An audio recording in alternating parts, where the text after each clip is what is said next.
You're now listening to 103.5 Liam FM. You've been in the dark for way too long. It's time to walk into the light and accept your fate with open arms. Scared? Don't worry. We'll be there to hold your hand and guide you through this painless transition. But what's the rush? Just relax and enjoy another half an hour of commercial-free yourself. Criticism on 103.5 Liam FM. Stay tuned.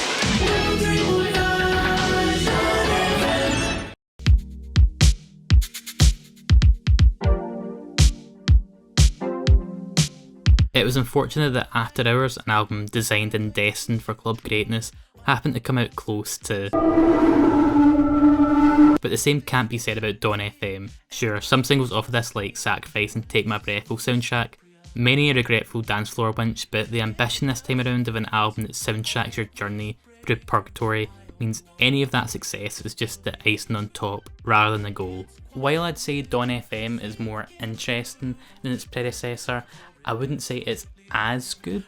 A middling Tyler feature and some unnecessary scatting like the Quincy Jones stuff doesn't do much for me. What I will say though is that this is of a much higher quality than I feared it would be at first, and I would say it's pretty close to being as good as After Hours. Great collaborations with the likes of 106 Never, delightful creative choices like the throwback guitar groove on Sacrifice and that transition into the chipmunky Is There Someone Else, and the poignant curveball of Close and Run Lesson Zero and Phantom Regret by Jim Carrey makes it an absolute blast, and further evidence that The Weeknd may just be the best mainstream act working right now. So what's it gonna be? You wanna be alone, but all the moments on repeat say you're so lonely. One of the best perks of running a channel for a number of years like I have is watching acts develop and evolve in real time, watching that refinement process take place. Sean is somebody that I've had on my radar for a while now, pretty much since the start of his career, and I'm glad that I've got to watch that process happen, have it all lead up to an album with songs which for me is his most polished and just his best project to date. I knew after last year's I started grieving today that whatever would follow was going to continue down a personal, reflective route, but an album with songs takes it to another level, as if you're next door with a glass pressed to the wall, listening to Sean's confessional rhymes. With some sparse but effective production, interesting features including one Mr. Open Mic Ego, and compelling cathartic cuts like Sicko Mode, S3D has comfortably locked himself in my ever-growing list of artists more people owe themselves to check out.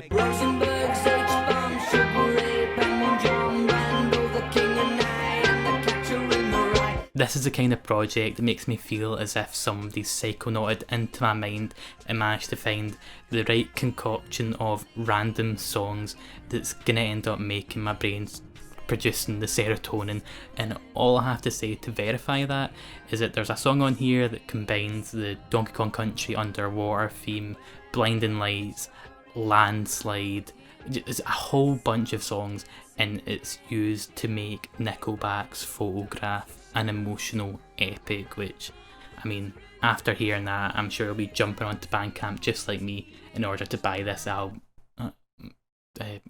Maybe not.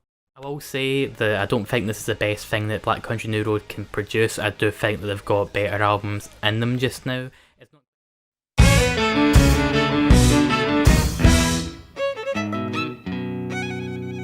It's not often that I'm right, but when I am, oh boy I am. For the first time, it was a perfectly fine debut, but Black Country's sophomore release is everything I could have asked from them, or any band of this ilk. What a shame then that it's the last we'll hear from them in this form, but who could possibly argue against this being a near perfect swan song for this era? I'm hesitant to call an album with lines about having about Charli XCX and possessing Billie Eilish style being more serious, but I'd definitely call Ants From Up There a more mature effort, one that doesn't sacrifice the eccentric nature of its predecessor, instead giving it more weight, and it's all the better for it. There's countless examples I could bring up to justify my opinion, but the mere existence of Bread Song, a seemingly silly title that transforms into a metaphor about showing your deepest vulnerabilities, only to have them rejected, laughed at, well, that's emblematic of this album's quality. But I'm sure there's some levity in here. After all, this is the band that gave us a Leave Kanye Out of It line. The place where you insert the blade, there must be something on this that'll be a bit more cheerful. You're scared of a world where you're needed.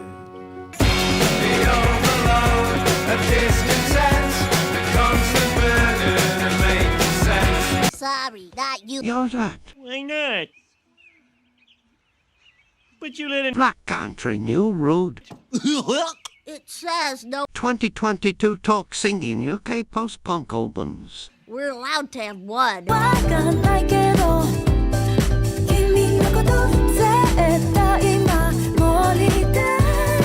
If you're around my age, then it's more than likely Hikaru Utada has had an impact on your childhood and adolescence with her contributions to things like Kingdom Hearts and Neon Genesis Evangelion being among my favourites of their respective mediums. And I'm happy to say that even with the kind of rose tinted glasses on, their new album is just nothing short of absolutely delightful. And even then, I feel like I'm underselling it a bit. Don't get cynical and think this is merely a compilation of songs that sends me back to my glory days of one hand holding my PS2 controller and the other in a bag of crisps. No, Bad Mode is ambitious and versatile, seeing Hikaru adapt to their surroundings with ease, whether it's a trap beat or something even more out there, as is the case on the Floating Points produced Not in the Mood, which goes out with a very Moonshaped Pool-esque climax. The songs that are of that nostalgia flavour are still well made cuts that new listeners will get a kick out of. Hell, a track like One Last Kiss is the kind of intimate, heartfelt bop that is so infectious, you'll swear you've known it all your life. Much like Hikaru on the album's cover, I feel right at home when I'm listening to Bad Mode, well, except maybe the Skrillex song, but still, other than that, completely at home.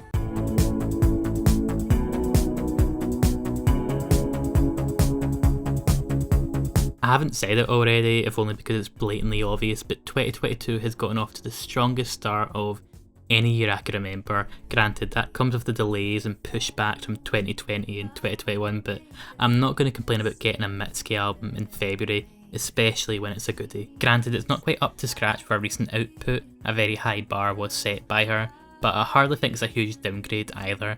I do feel like some songs understay their welcome or don't go in an inventive enough direction like Closer, but for the most part, the peek behind the curtains that Laurel Hill tries to be is an enticing, emotional and enthralling listen. The standout for me is still last year's Working for the Knife, but what's left isn't scraps. I do see this being a real grower for folk willing to give it that second or third go before brushing it off as a disappointment. Also, Mitski, if you're watching, I know you're watching, if you want me to deal with the TikTok slander that's going on in a court of law or in a game of knifey spoony, just let me know. I was born in 1996, I do not know what generation I'm affiliated with, but it's definitely not the one that is using Mario Kart music as some negative critique. Not on my watch.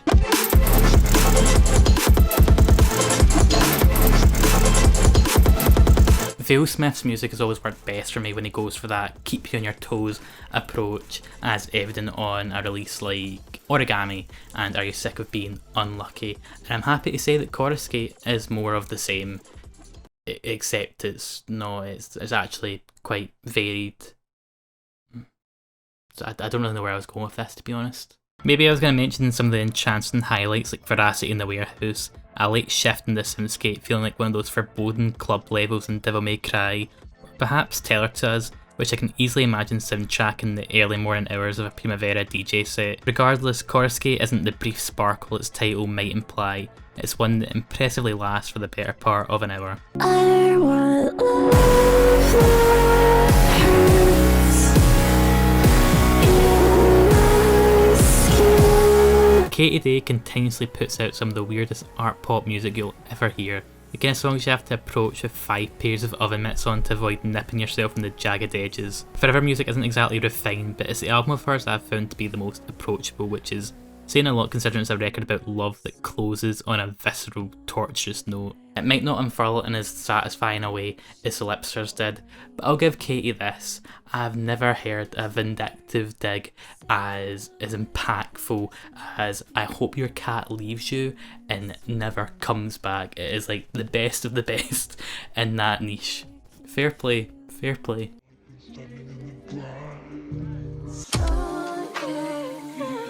Really wanna kiss me, kiss me.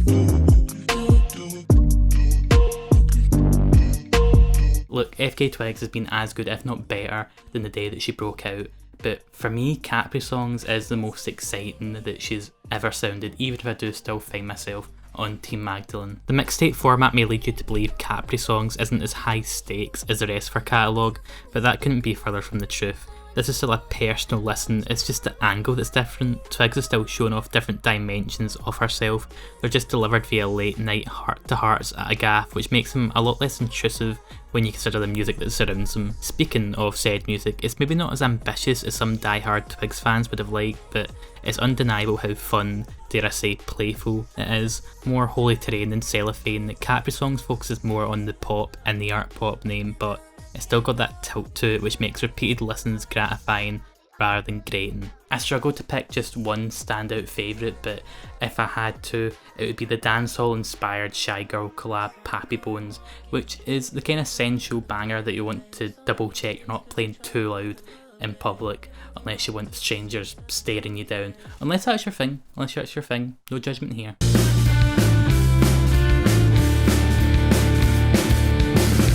In 2022, I want to branch out my listening taste to different genres that I have little to no experience with, and Screamo is one of those genres. My only real familiarity comes with a band like La Dispute, and I've got to say, I picked a good one for a reintroduction with Foxtails Fawn, which just screams Screamo, but also incorporates some post-rock elements that helps to make it refreshing but also familiar. Prime amongst them is a violin, which is used on every track if memory serves me right, and the scale, detail and oomph it adds to each song, and every polite vocalist Megan Cadena Fernandez voices is staggering.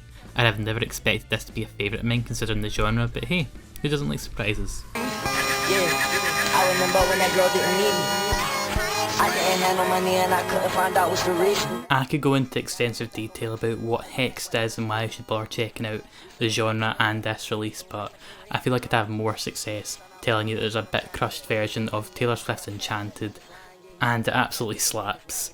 This is Poundland Plunderphonics in terms of fidelity, but it's an entertaining and interesting listen both due to and in spite of that.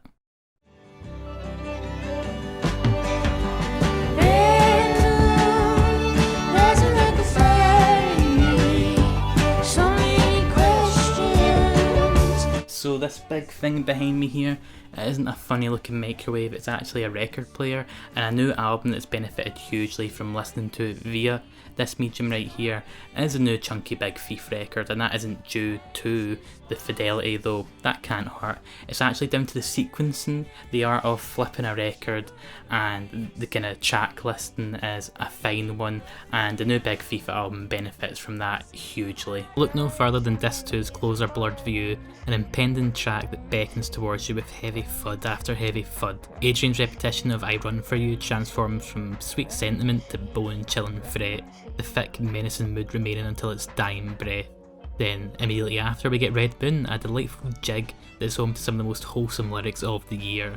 On streaming platforms it feels like a backlash, but on Wax it's almost a pat in the back for surviving what came before. There's a lot of getting out your seat to flip vinyl over for this 20 track, 80 minute long LP, but it's worth exerting every muscle in your body to hear.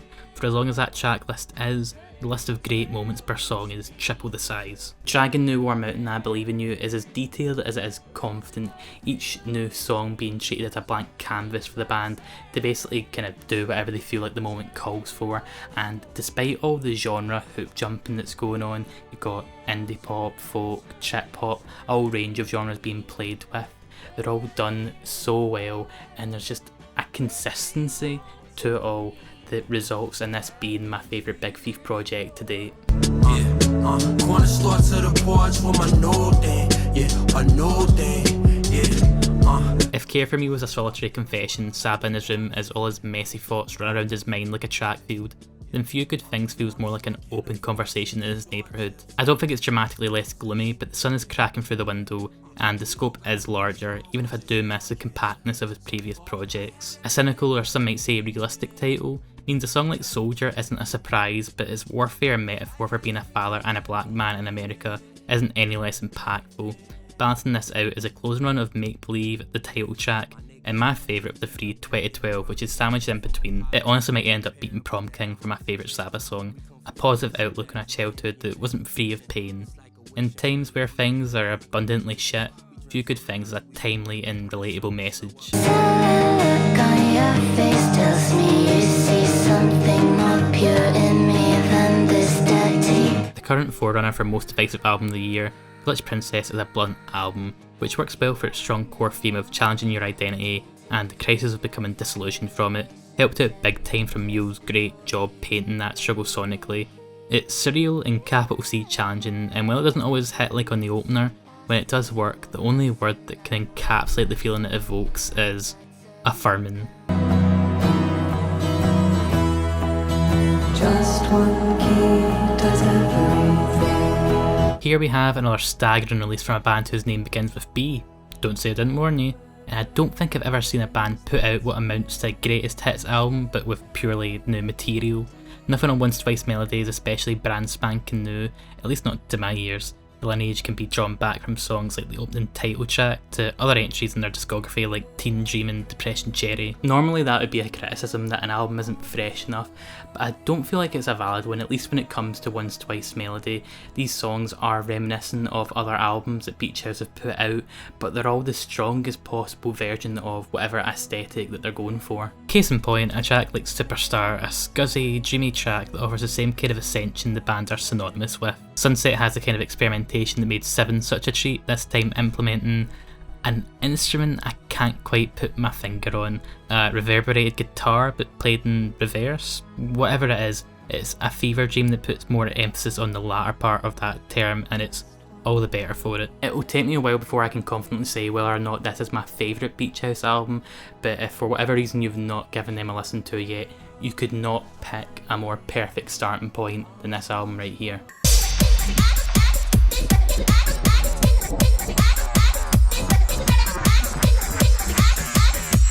If Igloo Ghost's latest output is concerned more with scoring an open world adventure across a long forgotten world a la Shadow of the Colossus and Zelda, then NaNoWri is going more for 6th generation 3D platformer, more Dreamcast core than it is Digicore, and judging by the artwork for this release, I think that was exactly the aim. I really dig how bouncy this album is, the kind of music I'd be happy to boot up my console to just to listen and occasionally bounce around the room to it. A track like 1,000,001 Mola really stood out to me. It gives off big boss battle vibes, the little text box chirps and moments of levity, making it out to be challenging but surmountable and most of all fun, especially with that triumphant little fanfare that pops up. Not only that, but it has a ridiculously good flow to it from start to finish. It executes its style near flawlessly, and that penultimate track, which comes in at 7 minutes long, speedruns by me every time. I don't have a clue what Scouse House is, but even if I don't know that, what I do know for a fact is that this NaNoWri release is just a delightful, delicious wee treat.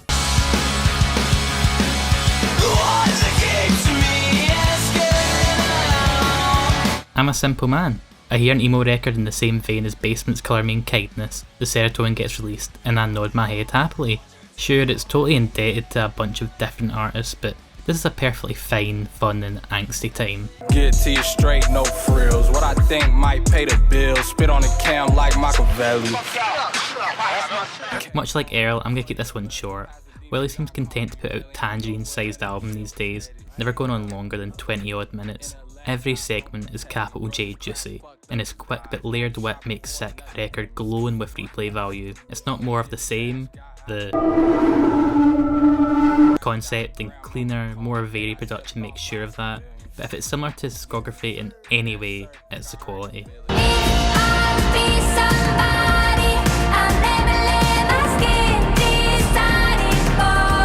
While it's not quite as interesting as the acts it pulls influence from, Jenny Hval and Florence and the Machine prime amongst them, it's evident that Aurora can craft a fine melody, as seen, or well, heard, by the front-loaded nature of The Gods We Can Touch. And credit where credit is due, Exist for Love is a pretty breathtaking cut that makes listening to The Gods We Can Touch a pretty worthwhile venture, even if it is just a curiosity listen. It seems like working on Wolfwalkers has given this and a few other songs a pretty worthwhile cinematic edge. I don't wanna be a face, I don't wanna have a name like everybody. I just wanna erase what I hate about myself. I'm unsure if Prey IV is a musical project. It never quite comes together cohesively for me, but it doesn't lack any hits either, fair game prim amongst them, proving that the ominous, glitchy electronic aesthetic Alex Glass built her name on is still pretty effective. However, as a statement and exploration of the ugly side of recovery and processing abuse, I really respect and admire Alice Glass's debut, a challenging but necessary listen. Don't be afraid to make money, boy. Don't be afraid to make money, boy. As you come to expect from an alt-J record, there are some lovely passages, and I'll commend the trio for making a song about NFTs that doesn't suck.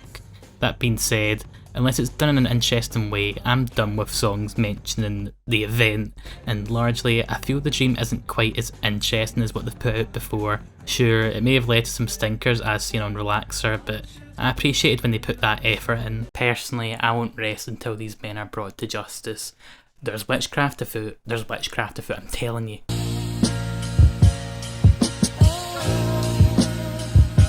On the one hand, Food for Thought hasn't got the rich palette necessary to stop it getting a bit one-note, a bit samey for my taste. However, there are plenty of good bars on here to make it worth picking away at like it was tapas, especially when it comes to the dessert of all desserts, the closer communion. Not as sweet as ice cream, maybe a bit more like tiramisu, with that strong hit buried within its skit appearance.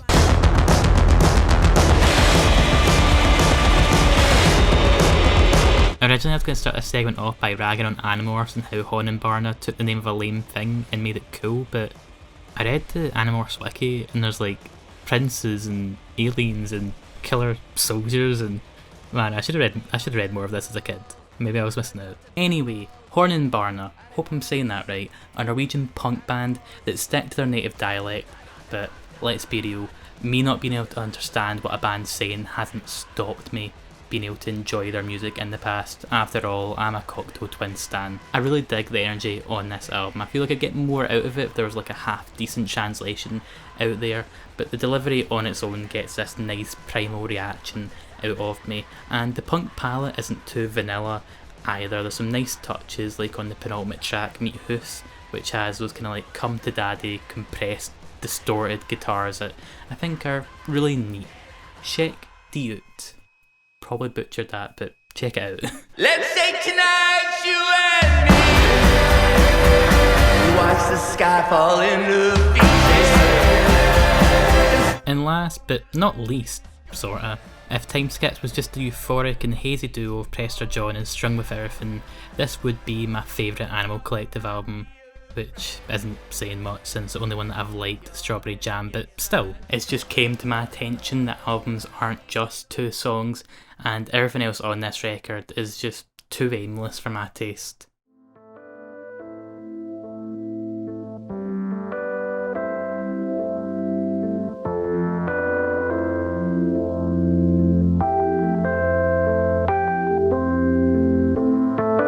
You're tuned to Liam FM. So sit back and unpack. You're about to leave.